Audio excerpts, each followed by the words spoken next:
Today we are going to talk about what should I eat for diabetes. Okay, now I'm going to summarize exactly what we are going to talk about, and you decide if you want to watch the entire video or not. I am Dr. Ahmet Ergin. I'm the founder of sugarmds.com, and today you are going to get a very nice comprehensive review of diet and diabetes. Now we are going to talk about why diet is so important for diabetes, right? And we are going to give you some secrets about losing weight, how to lose weight with diabetes. We are going to talk about carbohydrate consistency, why it is so important to be consistent with carbohydrates. We are going to talk about carbohydrate counting. If you want to be precise with carbohydrate counting, especially if you're on multiple daily insulin injections, sometimes you have to be. And we will talk about how to count carbs precisely. We are going to talk about the serving size, carbohydrates, fats, proteins, how much you should eat, how do you calculate, and at the end of the video we are going to talk about what should I eat. And with that, let's move on. Before we jump into the details, I want to explain to you what diabetes is. So if you're a new diabetic, most of the time people do not really understand why they became diabetic.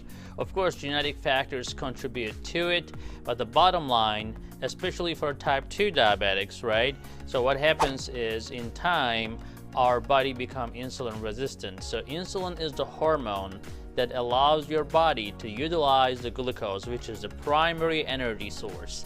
So if your body is not able to get that glucose within the cells, then you're not going to feel good, your blood sugars will stay high. It's like you have $1 million locked in the bank, but you cannot pull your money. That's miserable, right? So most of the time, that's how patients with type 2 diabetes feel. They're tired, and they keep gaining weight. Also, the reason for gaining weight, again, the problem with type 2 diabetes is not necessarily totally deficiency of insulin. They do not respond normal or even high levels of insulin. So most patients with type 2 diabetes actually have high insulin levels, not low, but they are unfortunately insulin resistant, and that is a problem. Especially every time they eat a carbohydrate containing food, their blood sugar tend to rise quickly because the insulin they have in their system is not working properly. Okay, let's talk about why diabetes is so important. Now, when we treat anybody with diabetes, we have something called ABC of diabetes, right? So A is your A1C. So if you do not know what A1C means, or you may have a little idea but not too much, you can definitely go to our website. We have an entire article about that at sugarmds.com/diabetes-education. Or just go to our website and go to diabetes education tab, and you will find our article about that. Now, A is the A1C, right? And then B is the blood pressure, and C is the cholesterol. So if you bring your A1C down but do not control your blood pressure or your cholesterol, then you will still have problems. As we discussed in our previous videos, 2/3 of patients with diabetes die from heart attacks or strokes.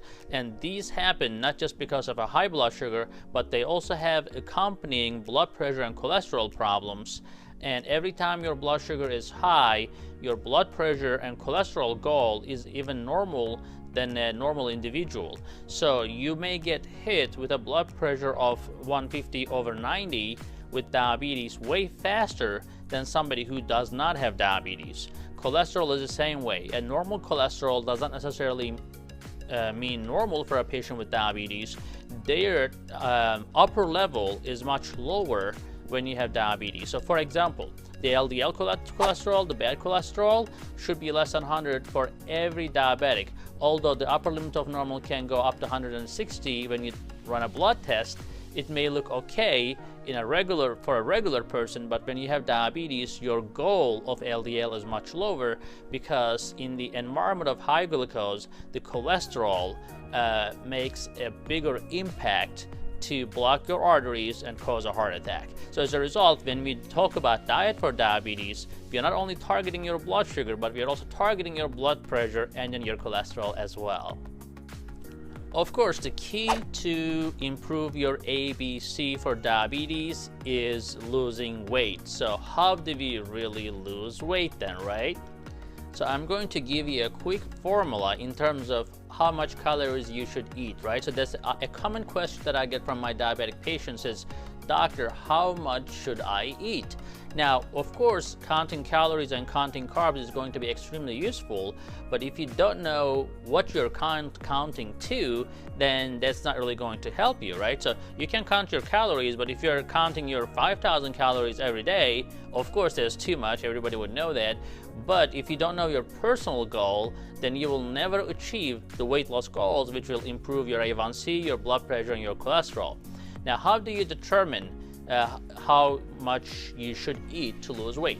So first you determine what is your basal caloric needs, right? So or overall needs for any individual who is an active. Let's say talk about an active man. And men and women are different, age makes a difference sometimes, but let's talk about an active man. When I say active man, somebody who's always out at work, who works out, and those people generally require 15 calories per pound. So if you are 200-pound individual, that means that you're really, muscular and fit. You're gonna need around 15 times 200. That is around 3,000 calories. That is to maintain your weight. So if you're a sedentary man, if you're a woman, then you're probably, or an active woman, I would say, an active woman and sedentary man will need 13 calories per pound. Why am I putting the sedentary man and active woman just in the same bucket? Just because overall men burn more energy, more calories, they're more muscular, their bone mass is bigger. It's just a natural thing that the men burn more calories at the same weight. So as a result, 13 calories is if you're sedentary, and if you're a woman, active women, we are looking around 13 calories per pound to maintain your weight. Okay, now the next class would be sedentary women, or women who's after menopausal or after in their 40s. Generally, they need 10 calories per pound to maintain their weight. Again, these are ballpark figures. You may have a high metabolism or lower metabolism, but that's not going to be like 50 to 60% difference. If you are an individual with low metabolism, maybe you will have a 20% less needs than a person with a high metabolism. The common problem we see all the time is underestimation of calories. The studies show that when men and women estimate that they're eating 1,500 calories, they are typically eating around 2,000, but they underestimate down to 1,500, and that's because of the calculation problems, but also psychologically we tend to underestimate that. So if you're a pregnant woman, that would be around 15 to 17 calories per pound. So once you determine that how much you need to subtract 500 to 1,000 calories from that number in order to lose 1 to 2 pounds of weight a week. And that is the healthy amount of weight that you can lose. So let's say a sedentary man or let's say sedentary woman, age of 42, and she is 150 pounds. So her needs are 1,500 calories, right? So for her to lose 1 pound a week, she should go down to 1,000 calories. And when I say 1,000 calories, I mean it. That means that you have to calculate and be serious about, when you're counting your carbs. And now we're going to move on to, how to count carbohydrates and consistency and so forth. And that's going to give you a very good idea.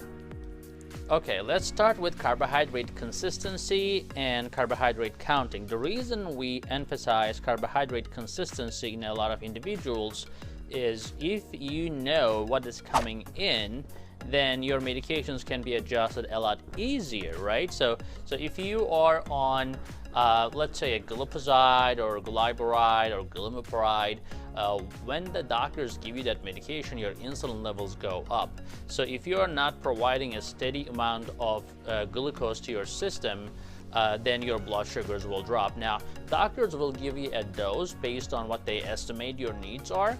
And let's say you're taking 5 milligrams of glyphosate, right? And then you are eating 60 grams of carbohydrates per meal, and that is helping you out, great. You're not gaining weight, you're not losing weight, that is perfect. If you are gaining weight, that means that we have to cut down on your calories, including your carbohydrates. So sometimes we tell them to eat 45 grams, but that comes with a reduction in the medication dose as well. So I always tell my patients, do not change your diet drastically without telling me, because the medications you're on is based on what your needs are at that time. If your needs change, your medications needs to change as well. And when you are not an expert in this area, when you try to manage yourself, when you doctor yourself, most of the time you will put yourself into trouble. So please do not do that. So carbohydrate consistency is also important for people, as we said, taking oral medications, but for patients who are taking insulin as well, if they're not willing to count carbs, as we discussed in our previous video where I talk about how to take insulin safely. We get into detail about this, but here I'm going to explain briefly that if you are consistent with your carbohydrates per meal, then your insulin is also consistent, then they are going to match and you should not have any problem, right? So we are going to talk about how to really estimate, because you cannot always look at the label. Sometimes you just have to estimate. And to estimate, we look at the hand. Our hand is the best guide. So a fist will equal to a 1 cup of carbohydrates. So if you just make a small fist, look at the food, look at your fist, you can estimate that that will be a 1 cup of that carbohydrate. Your palm could be equal to 3 ounces. Again, the thickness of your palm and the width of your palm would determine 3 ounces of food. Typically, we use ounces for the protein. Your thumb will be around 1 ounce of food. So these are just general guidelines to help you. Now with carbohydrate counting, if you want to get more education and training and want to be more into it and adjust your insulin as you go, because some people are not very regular, they're younger maybe, or their lifestyle is different, they eat outside and so forth, they may not be very consistent, they may not meal prep, or they may not be home, or whatever it may be. Those people need more flexibility. For those patients, especially if they're on insulin, for them to be able to adjust their insulin, let's say one day at lunch they are taking 5 units, the next day they are taking 10 units, the next day they are taking 8 units, they can do that as long as they know what is their insulin to carb ratio is, which means that if they know how much insulin they need for a certain amount of carbs, let's say they need 1 unit for 15 grams of carbs, then they know that if they're eating 45 grams of carbs, then they are getting 3 units of insulin, or if it is 1 unit for 10 grams of carbs, then if they are eating 45 grams, then they're gonna get 4 to 5 units of insulin. So we are going to jump into now how to actually estimate, how to do a plate method, where we actually, especially if you're a new diabetic, we explain to you, how to create a plate. Let's move on to that right now. Okay, this is how a plate should look like for pretty much any healthy individual, but also patients with diabetes. So basically, you should have 1/4 of your plate consisting of carbs, and these carbs should be right around the size of a small computer mouse. Does it look like a mouse? Yes, it does. Now your meats also should be 1/4 of your plate, and that should be at least 3 ounces. But depending on your body size and protein requirement, you can definitely eat more protein. The key here is to eat a lean protein. That could be a lean chicken or fish. Fatty fish is okay because it's healthy fat. But for example, red meat has a lot of unhealthy saturated fat, so we are avoiding that. However, non-fatty, lean meats are okay. And if you are big and if you're working out, trying to build muscle, it is okay to have more meat unless you have special contraindications. Now, the greens are okay to have as much as possible, at least half of your plate. 1 cup of uncooked vegetables is only 5 grams, so you don't have to count that. You only start counting these green vegetables if you are eating more than 3 cups, which is more than 15 grams of carbohydrates. Since we talked about the plate method, now I want to talk to you about the exchange system. Now, once you determine that you want to have 3 servings of carbs, for example, in the 1/4 of your plate, then you have the right to change now. But you have to really know how much of a rice is how much of a pasta. 1 serving of a pasta versus 1 serving of a potato versus 1 serving of a rice, 1 serving of a bread. So as long as you understand that exchange concept, then I can tell you that, for example, eat 3 servings of carbs. Then that 3 servings could be 3 different carbs if you're having 1 serving of each, or you can have 2 servings of 1 carb and 1 serving of another type of carb. Then that also will fit the bill. So we talked about dividing our plate. We talked about having 1/4 of the plate as carbs and 1/4 as protein, and 1/2 as raw vegetables, salads, etc. Now, how do we really estimate and how we really come up with a quick determination? So basically, if you're having pasta, 1/3 of a cup would be your 15 grams of carbs, which is 1 serving. For rice, that is also 1/3 of a cup. For potato, boiled potato, it is 1/2 of a cup. For bread, it's 1 slice. For corn, it is 1/2 of a cup. Again, the computer mouse can give you a size estimation in terms of your pasta, rice, potato, as far as 1 starch choice as 15 grams. And if you have the whole cup of pasta or whole cup of rice, that means that you are having 3 choice, which is total of 45 grams, since 1 choice is around 15 grams. Again, you can change. You don't have to eat the same things. You just have to be consistent in terms of total carbohydrates you eat in most cases. Or if you're counting carbs, you can take a variable amount of insulin depending on how much carbs you're eating. But if your doctor prescribed you a fixed amount of insulin per meal and prescribed you a certain amount of carbs, and if that is easier for you to do so rather than just keep counting carbs, then you can just estimate how much carbs you're eating, trying to stick to your ballpark figure around 45 to 60 or whatever is recommended for you.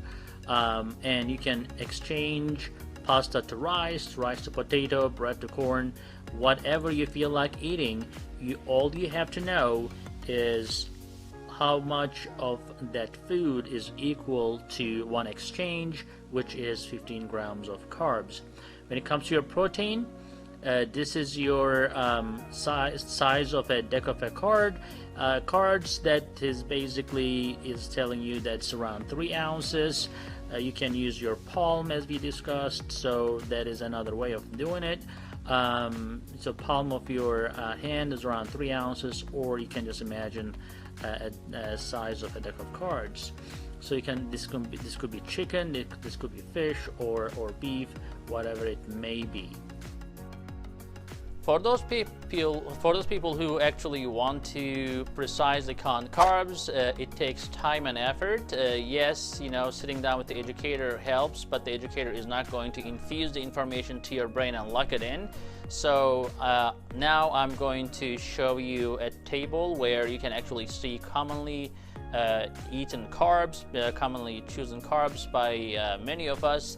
And once you practice it, once you understand what you're doing, what you're eating commonly, then it's going to, the repetition is the key. Once you understand how much of a rice you're eating and how much of a carb is that, or how much of a bread you're eating and how much of a carb is that, then you get the hang of it. Then you don't have to necessarily open a book or Google things, or or go to your app to necessarily find out. So once you know, that becomes an essential information for you. But I think that is the key, understanding. So let's go to commonly consumed carbohydrates, and we'll take it from there. So I am going to give you this table here to give you an idea. You can take a screenshot if you want to. Basically, this gives you a serving size or portion for common foods that we typically eat and like and enjoy. Right, so let's go over a few of this. The bread part, where most of my patients love, for example, bagel. I test my patients, for example, how much one bagel contain, how much carbs one bagel contain, and they will most of the time not know. They will make estimations, but half the time, or more than half the time, they're wrong. And I think an educated patient is the best patient in my opinion. You do not have to be smart, you don't have to be rich, you don't have to be tax savvy. All you have to know is your carbohydrates. An educated patient is the best patient in my eyes, because that will help you in the long run and in the short run to determine the best way of managing your diabetes, as this is the fundamental of diabetes care, where we most of the time fall short.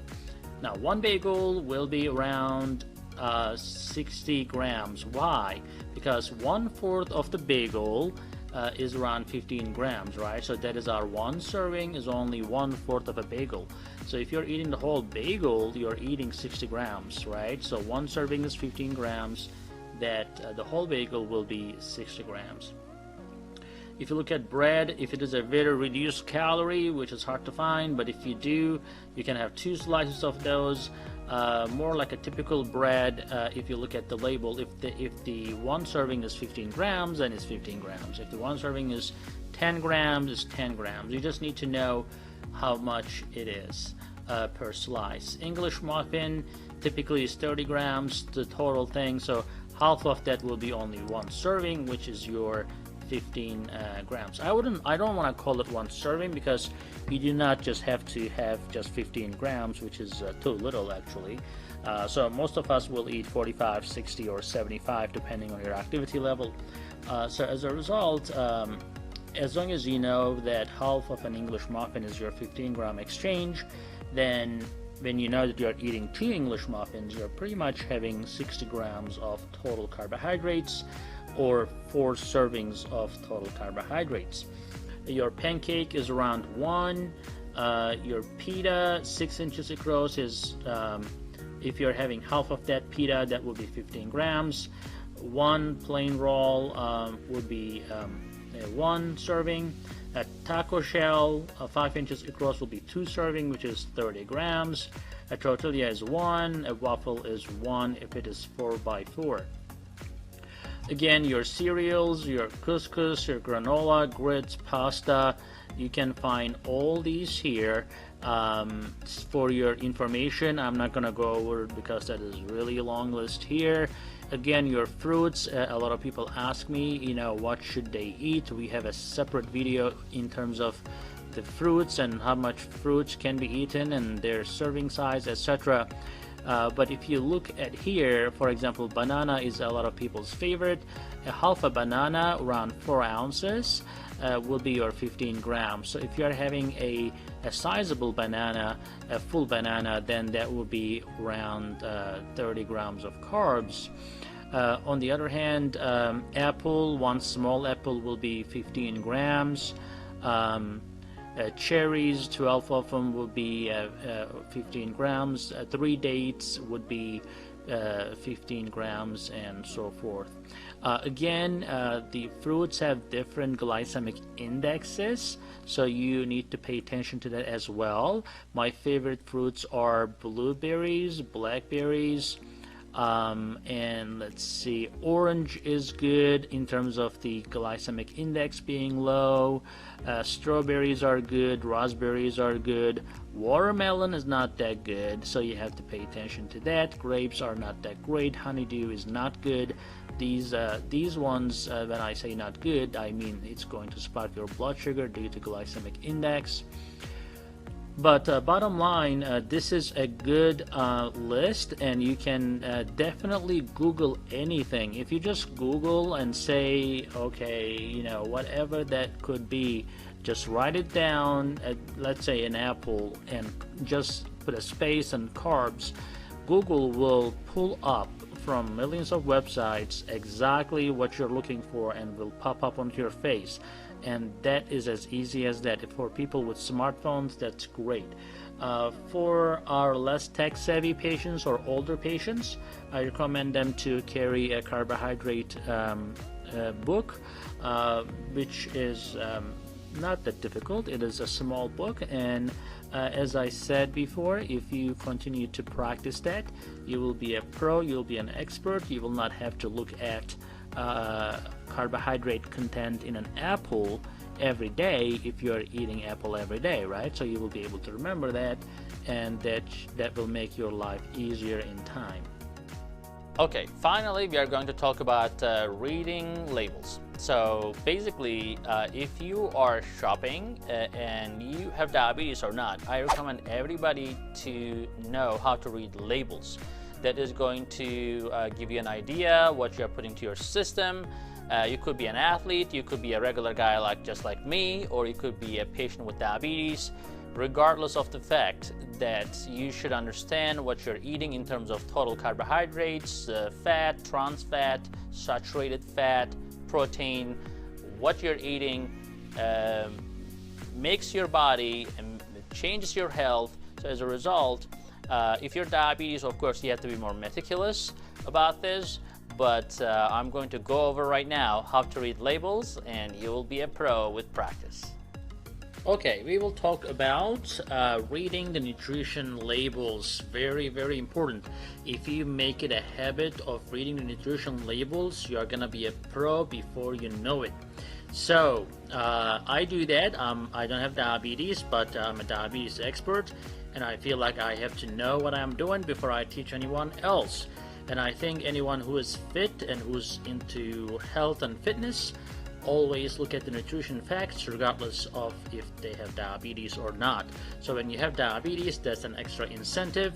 That is not an obligation. That is not that's not a torture for you. That is something you should seriously be doing anyways. So let's look at how we read those nutrition facts. Now, number one, you have to look at how many servings in that container. So they put this calories big here, 230, but that is per serving. So you're looking for 8 times 230. So if you are looking to eat this whole package, good luck with that. You are going to get around 1700 or more calories just from this packaged food, right? So basically you look at the serving size next. That is 2/3 of a cup. So that means that everything that is listed here, that is total fat, your total carbohydrates and protein, are within the 2/3 of a cup of this food. That is one serving size. So if you are thinking to eat 1 cup, then you have to think accordingly. For example, if there is 37 grams of total carbohydrates in this food per serving, and that is 2/3 of a cup, you can make the math and you can say, okay, well, 1/3 then would be, think about this, if this 37 gram is 2/3, then what would be the 1/3 of a cup? That would be pretty much half of this, right? So if the 2/3 of a cup is 37, then 1/3 of a cup would be half of this. So that would be around 18 grams. So if you are looking for the whole cup, that would be 18 times 3, which is 54 grams. So basically, if you are looking to eat 1 cup of this, which is more than 1 serving, then you can adjust your total carbohydrates being 54. So you can make your calculations accordingly. So if you are eating a fixed amount of carbs per meal, let's say you're trying to stick to 60 grams of carbs, that 54 grams almost puts you to your target. And then you can look into how much protein you're getting. So if you have a protein goal, as we discussed, an average sedentary man eats around 50 to 60 grams of carbs. But if you are more into sports, you're more active, and you're working out, lifting weights, you may definitely need more than that, as much as twice or even more than that, if you're burning it out and if you're building muscle. On the other hand, you also have to look at your total fat. The next thing you need to look at is saturated fat. We want to keep the saturated fat less than 10% in our diet. So basically what you're looking here is 5% of that food is saturated fat. So that is not necessarily a bad thing, because it is less than 10%. So anything you eat should have less than 10% saturated fat. Trans fat is 0, which is great. That's something we try to avoid. We do not want to have trans fat in our diet. Processed foods, most processed foods have trans fats. Margarines, hydrogenated oils, especially those cookies, pastries, they all have a lot of trans fat. So that is your biggest enemy. So you need to totally avoid that. Saturated fats are okay up to 10%, as we said. You pay attention to big time to your total carbohydrates.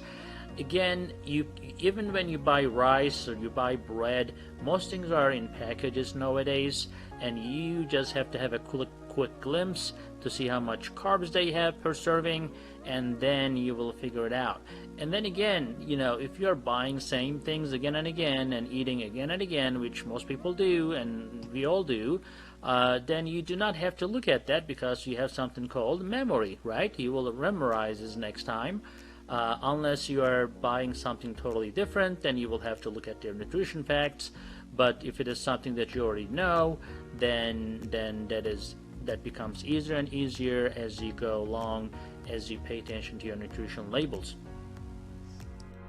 Okay, the striking question finally, what should I really eat, right? So most people know what they're eating, but they don't know necessarily if it is good or not. So let's make a general statements here where you can pick what you want to eat from these choices. So in terms of carbohydrates, as you all know, lots of fruits and vegetables, legumes, food with high fiber content, right? Low fat dairy is okay as well. So carbohydrate wise, you can eat carbohydrates. How much carbs you should eat, that is based on your needs. Some people will need as low as 30 grams of carbs per meal, with some snacks in between, maybe 15 grams of snacks. Some people will need up to 60, 75 grams or more carbohydrates if they are very active individuals. So as we discussed about the caloric needs, so once you determine your caloric needs, around 40 to 50% of that can be carbohydrates. So as long as you're burning these carbohydrates and not letting the blood sugar go high, and you're maintaining your weight or even losing weight, then even if you're eating 60 to 75 grams of carbs per meal, is not going to really be a problem. Like personally, I eat around 75 grams of carbs per meal, but I work out a lot. As a result, I do not gain weight. If I was a patient with diabetes, I would have taken enough insulin to cover my carbohydrates. So I make sure that these sugars are going to my muscles, and then I burn that sugar later with the exercise and for my daily activities, of course. So as a result, as long as you maintain your weight, carbohydrate depends on your needs. Now, as we discussed in our article in our website, again in the sugarmds.com under diabetes education, which diet is best for diabetics, there I talk about in detail, but my favorite is the Mediterranean diet. I'm a Mediterranean, I'm from Turkey, but I mean that is one of the reasons that I prefer Mediterranean, but that's the only diet actually has been proven to reduce the mortality, which is dying from heart attacks and strokes. It has been proven to reduce the number of medications we give to patients. So as a result, Mediterranean diet is your best friend. Of course, you can do low-fat diet, low-carb diet, low-salt diet, whatever it may be, as long as we are keeping your calories low and you are eating the right foods, you are still okay. So when you're on a low-fat diet, for example, that doesn't mean that you can go eat all the other carbs out there. You still have to choose the right amount of carbs. When you are on a low carbohydrate diet, some people, for example, follow these ketogenic diets and so forth, but they end up eating so much saturated fat that their cholesterol go up, and that's not our goal, right? So we have to make sure we control A, B, and C. Your A1C, your cholesterol, and your blood pressure at the same time. So we are looking to have high potassium, which comes from your veggies and fruits, that reduces your blood pressure, right? And then you choose the right carbohydrates, which is low glycemic index carbohydrates with high fiber.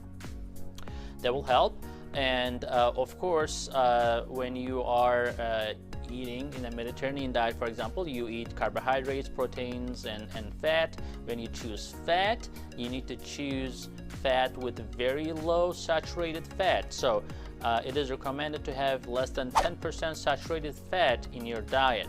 Again, saturated fats are commonly found in animal fat. So if you can avoid animal fat like steaks or red meat, if you're eating red meat, it has to be really lean. But if you're eating chicken, for example, taking the skin off, or trying to stick with the chicken breast or turkey will be really beneficial. That way you are getting the lean protein without the saturated fat in your diet. One thing that you have to totally avoid is trans fat. Trans fat recommendation in a person's diet for any individual is 0. So trans fat never helps you. That is the basic source of heart attacks and strokes. So hydrogenated oils commonly used in processed foods and commonly used in bakery. That's why we always tell patients avoid. Unfortunately, the biggest fall for our diabetic patients are bakery. Of course, everybody likes bakery. You just need to limit it to as low as possible. So if you like cookies, if you like to have cookies once a day, every day, instead of having 3-4 cookies, just have one. Take a walk after that. Limit it, and I think you'll still be winning.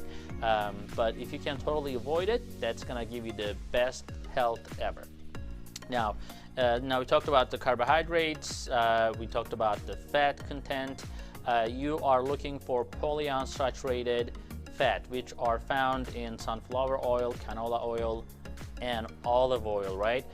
Nuts are extremely important. When you are having nuts, actually, that not only satisfies your hunger, but also gives a good amount of fat. So we do not necessarily tell patients avoid fat totally, but you can have healthy fats such as olive oil, nuts, canola oil are all fine. We do not recommend frying things just because it increases your overall calories. Remember, when you're on a diet, you always have to keep your total calories in mind, as we discussed in our previous in the beginning of the video.